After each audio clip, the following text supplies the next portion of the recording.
Thank you for joining today, and a special thank you for Tammy for the invitation to speak. I love sharing this information and I can't wait to get started, but there is a lot I'm going to talk about. So I encourage you to take notes and just for yourself, and please write down any questions that you may have for the end, because I hope to have a few minutes at the end. So my practice is called Advanced Mind Health, and that is my no repeat client therapy practice, where I help professionals break free of self-sabotage thought patterns and addictions in only 1 or 2 sessions with a 99% success rate. I am based in beautiful Niagara, but I work virtually, which allows me to work with clients all over the world, which I do. And along with personal experience and skills, I practice a method called rapid transformational therapy. And an RTT is a new advanced form of psychotherapy, which incorporates the latest research in neuroscience and medical hypnosis. It is a very powerful method to quickly get to the root cause of any issue and then reverse engineer that, all while clients are in a very relaxed state. So the experience is a very extremely comfortable and insightful type of session, which even better is permanent, because what we do is actually change their neural pathways and update thought processes scientifically. RTT was developed by world-renowned therapist Marissa Peer about 10 years ago, and it really has gained global recognition as one of the most effective treatments available, because working at the subconscious level creates an alignment between your conscious wants and your subconscious mind, or what I like to refer to as our operating system.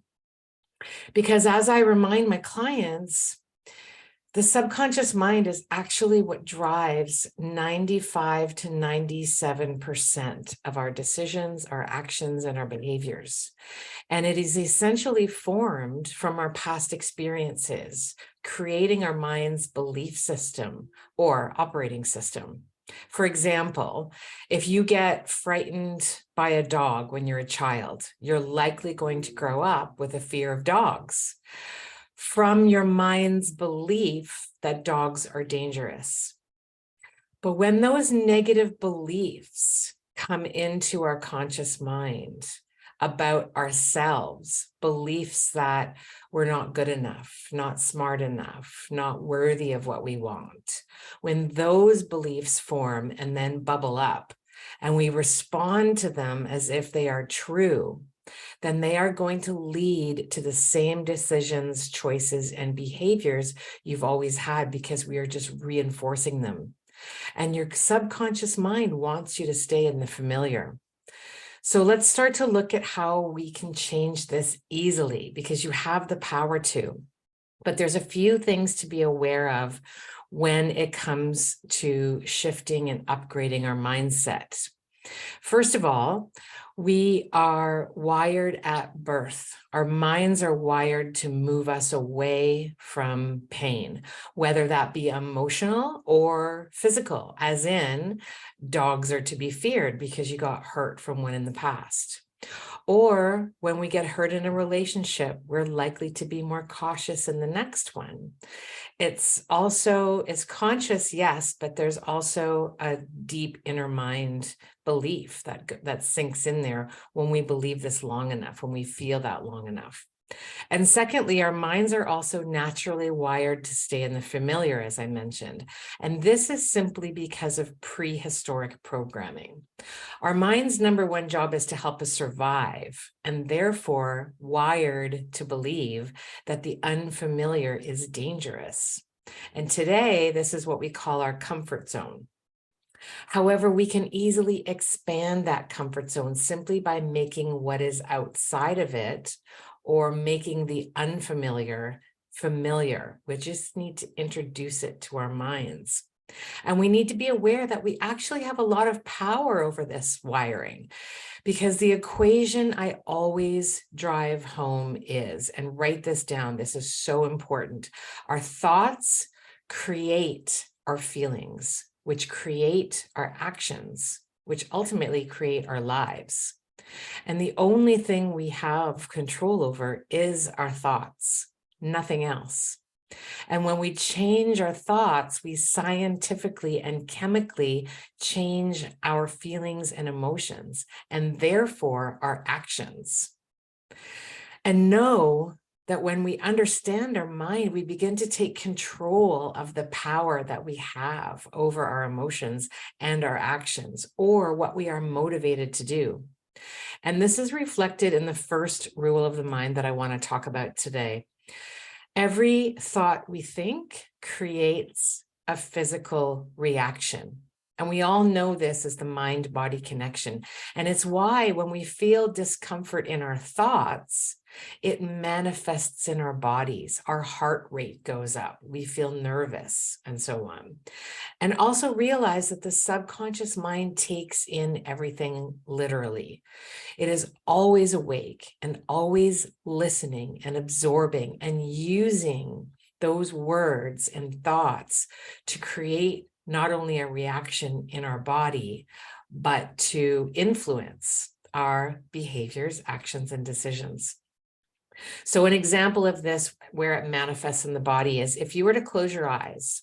If I had more time, I would do this with you, but if you were to close your eyes, or you can do it now, and just visualize holding half of a juicy lemon, and you can squeeze it a bit, and you can see the juice kind of come up, bubble up on the surface. And now I want you to imagine just biting into that lemon, and you can just taste that sour juice immediately.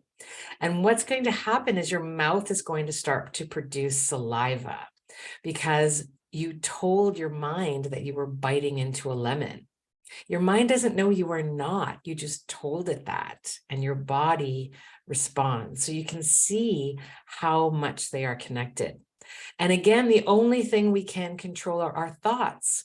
So by controlling or changing our thoughts, we control or shift our feelings and emotions. For example, when I first started doing interviews and podcasts and media and speaking engagements, I naturally felt nervous because it was unfamiliar. But instead, I told myself that I was excited.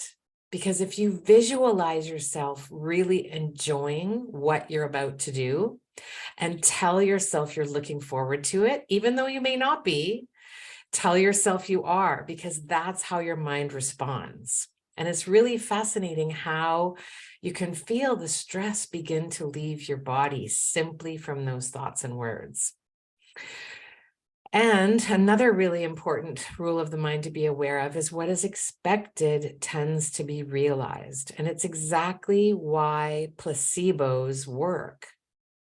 Even physicians recognize that if a patient expects to remain sick, or the opposite, heal fast, the expected condition tends to be realized.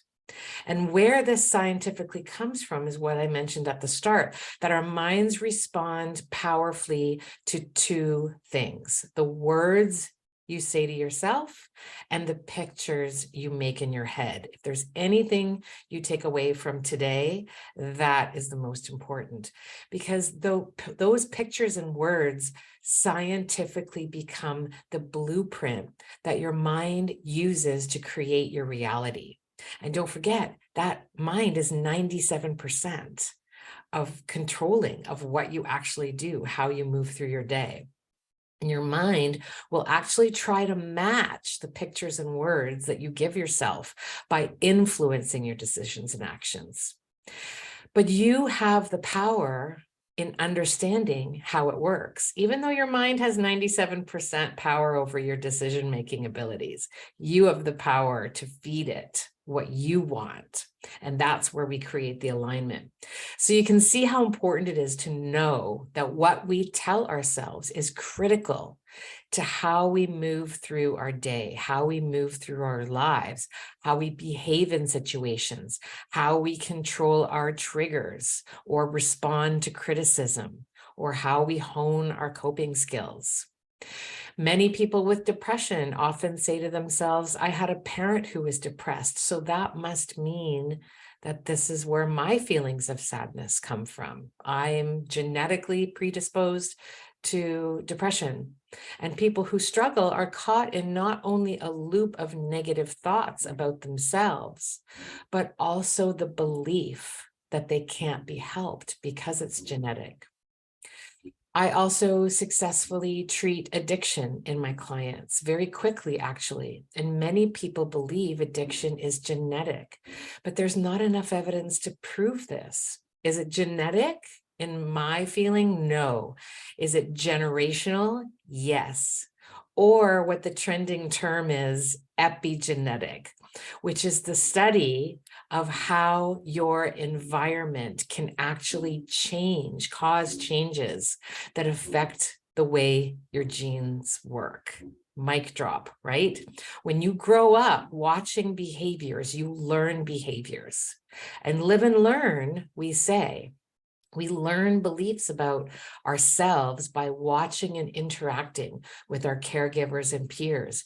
We learn beliefs about money. Will we ever have it? Is there going to be enough? Or children who grow up in very wealthy families believe that there will always be money. It just appears. It's like energy, right?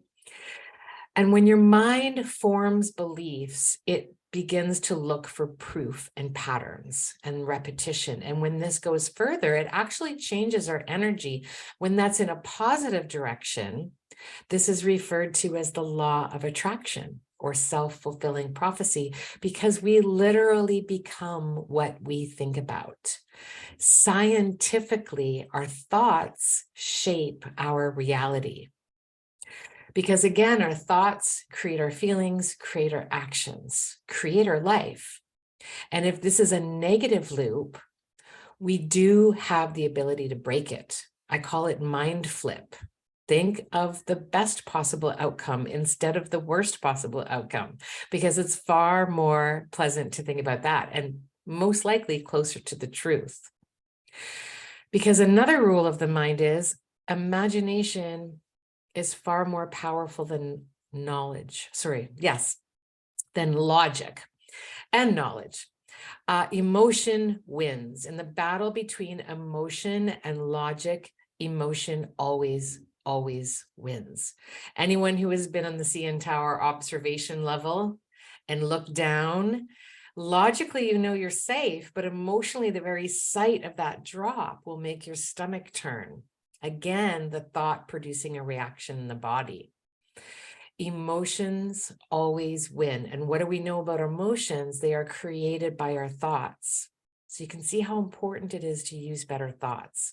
And it's important also to know that our mind doesn't understand sarcasm or exaggeration. So when you catch yourself saying things like, I just did this the other day. I'm learning to be better. I'm learning to correct myself, but I left my house and forgot my keys inside on the table inside the door. And I was like, oh, that was stupid. I'm like, nope, not stupid. You were just focused on something else. You are not stupid. You are smart, right? And just go in and get the keys because your mind doesn't know you're kind of beating yourself up. Or if you say to yourself, this job is killing me, and then wonder why you end up having to call in sick so often. Now you know why, because your mind's number one job is to help you survive. And if you're telling it, this job is killing me, it's killing me, I would rather die than go to work, then that's when you become sick, because your mind's like, I have to do something about this. And this is the power. So you need to feed your mind the language that you want to create your life. And that is the power that everyone has. If you're nervous, tell yourself you're excited. If you're scared, tell yourself that's not true. You're safe and you're strong. I've got this. This has my name all over it. Yes, this project is going to be a challenge, but I'm smart and I can figure it out easily. Change your thoughts, and I promise you, you will see your life begin to shift. And RTT facilitates this by getting to the root cause of why those negative beliefs and behaviors do keep bubbling up, why they're there in the first place. So yes, we can control our thoughts, but when you work at a subconscious level, And the change happens much faster because you're now doing a deep dive to extract the root cause of those thoughts. So your mind can support you rather than sabotage you. And at the end of a session, I leave my clients with a 15-minute personalized audio. And they listen to that every day for 28 days. And then I do weekly check-ins and coaching sessions with them. And every one of them says, you've changed my life. I feel like a completely different person. I just worked with a woman. I just checked in with her for week 3. She said, I can't believe I am living the best version of myself. She goes, I love it. And I know it's going to be permanent. And she's been in therapy since she was 15 and she's in her 30s.